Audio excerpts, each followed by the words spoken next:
OK, first question then for you, Adrian. What was the name of the non-Leninist wing of the Russian Social Democratic Workers' Party who initially worked alongside the Bolsheviks to overthrow the Tsarist political system?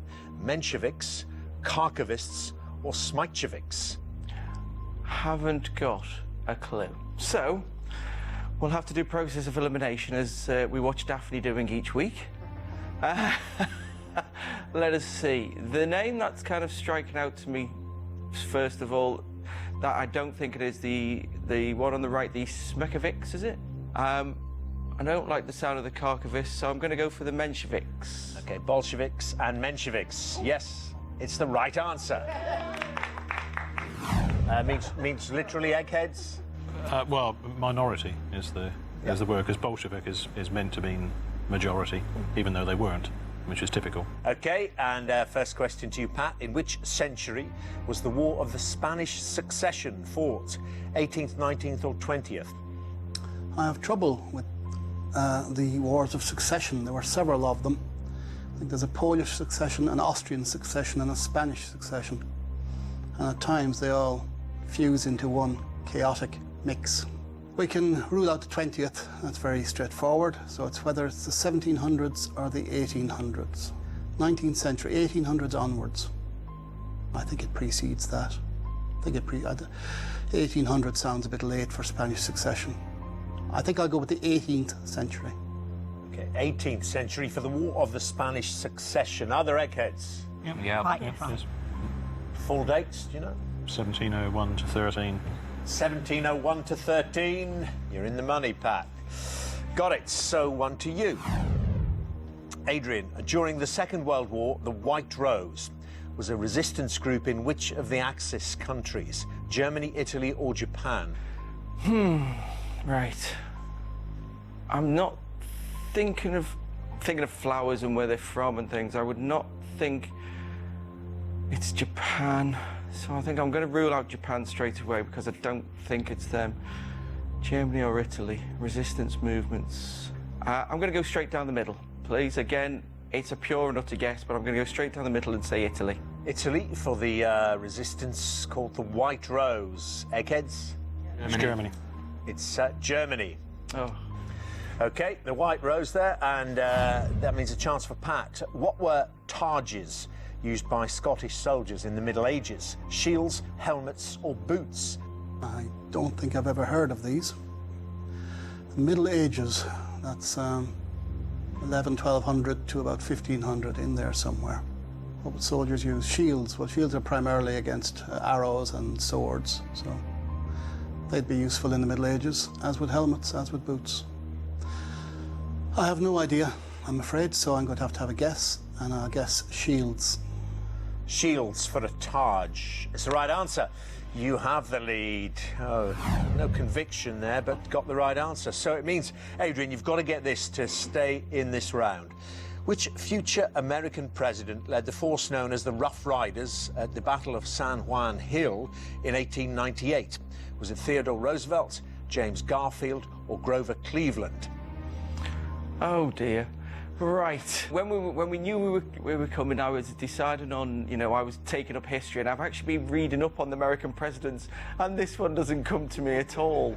The Battle of San Juan. I don't think it's James Garfield, because that name's not striking out at me straight away.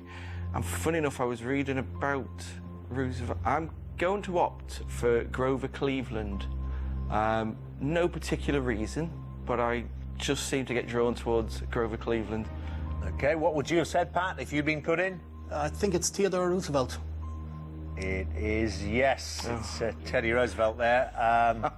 So nothing there for you, Adrian. And could Adrian have done it on dates there with 1898 as the starting point? What are the Garfield and Cleveland dates? Well, Roosevelt was the only one alive in 1898. The other two were dead by then. OK, yeah, so could have worked it on dates. Didn't manage it. It means that Pat will be in the final round. Would you both please come back and join your teams? Well, one less guy on the guys and doll team there. The Eggheads knocked Adrian out. All the Eggheads are there. We only played one round, so we'll play another one straight away. And our next subject is arts and books. Now, Plenty of you might like this one. Who'd like to play that? Arts and books. Tough. I'd like to stay. I'd like to stay here for sport and maybe something else later. You want to save yourself film and TV? I'll do this. Yeah, you do this for music. Yeah, you do. Phil, okay? Yeah. Right. Phil. OK, Phil, and which egghead would you like to play? Just remember, can't be Pat. Who do you think? Kevin. I think so. Kevin. Yeah. Kevin. Kevin? Yeah. Yes, Kevin, please. Kevin on arts and books. OK, then it's Philip and Kevin playing this category. Could I ask you both, please, to take your positions in the question room?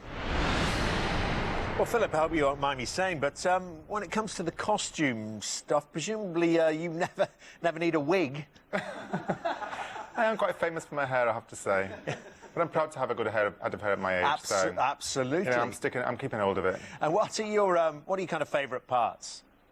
I've done a variety of parts over the years. I mean, I do like chorus work as well, really. That's when you have a lot of good fun, and really, the team thing really works really well. But obviously, it's nice to have a part as well and be in the spotlight. Yeah. I've had a part, I was the boyfriend in The Boyfriend. I played Freddie Ansford Hill in My Fair Lady. So I've had a few, I wouldn't say they were major roles, but they were nice parts to have a bit of a sort of showtime, really, but in the spotlight. OK, well, Philip, you get to choose now. Do you want to go first or second? I'll go first, please, Dermot. Good luck, arts and books. And first question. What is the name of the digital archive first set up in the 1970s by the American Michael S. Hart with the intention of electronically preserving as many of the world's books as possible? Is it Project Selig, Project Danson, or Project Gutenberg? I haven't heard of that piece of work, I have to say, so it would be a guess. I'm going to go with Project Selig. Project Selig. Eggheads? Well, I'll put it to Kevin first. It could have been his question. Kevin? It's Gutenberg after Gutenberg, the very early printer. Printing. Yes, there we are. Gutenberg, not Selig. So nothing there, Philip. But let's see how Kevin does with his first one. The Italia Conti Academy, which first opened in London in 1911, specialises in which area of the arts? Is it sculpture, performing arts, or photography? The Italia Conti School, it's stage arts, so it says performing arts. Yeah, any of you been there? No?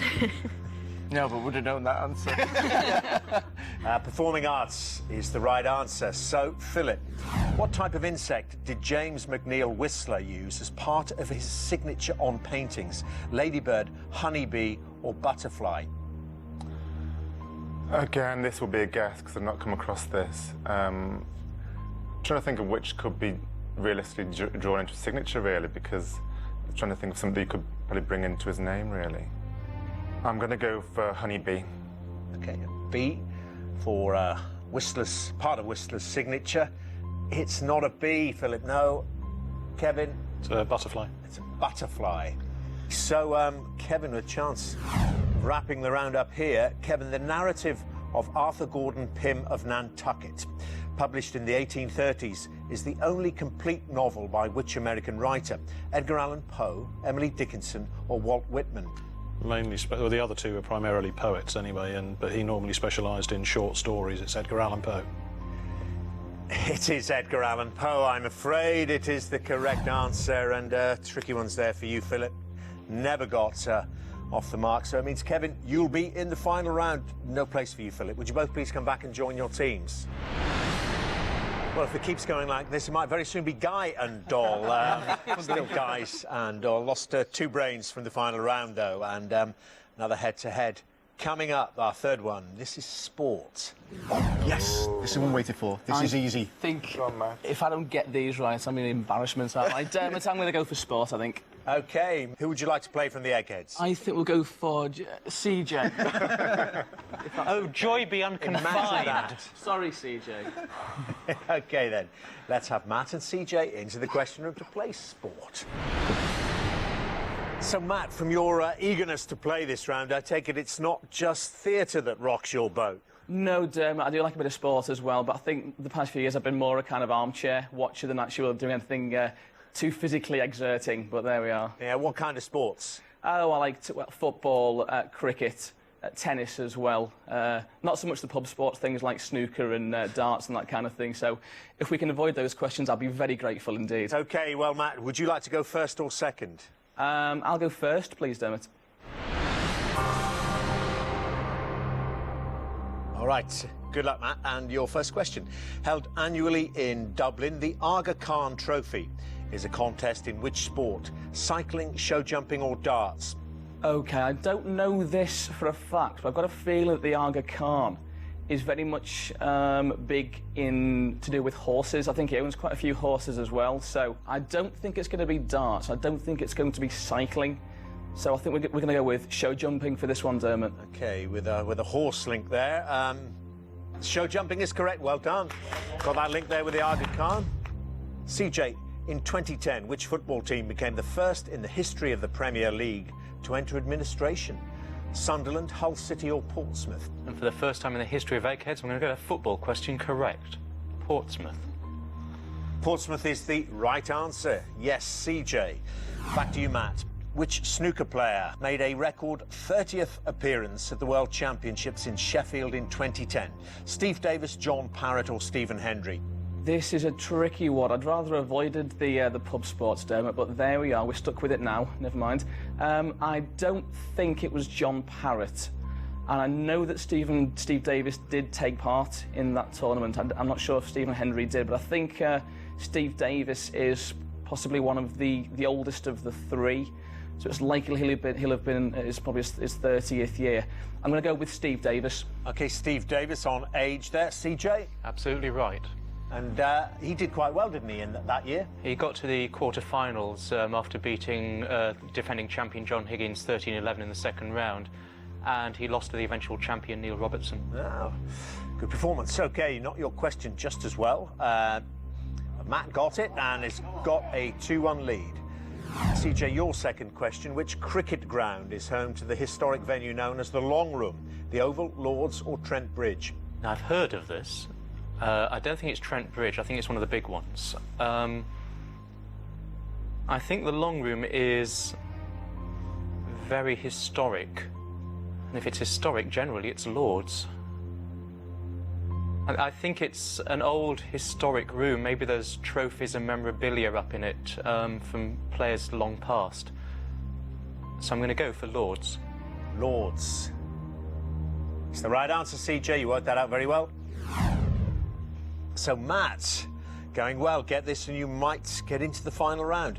The Americans, Al Unser Sr. and his son, Al Unser Jr., have been leading names in which sport? Motor racing, ice hockey or American football?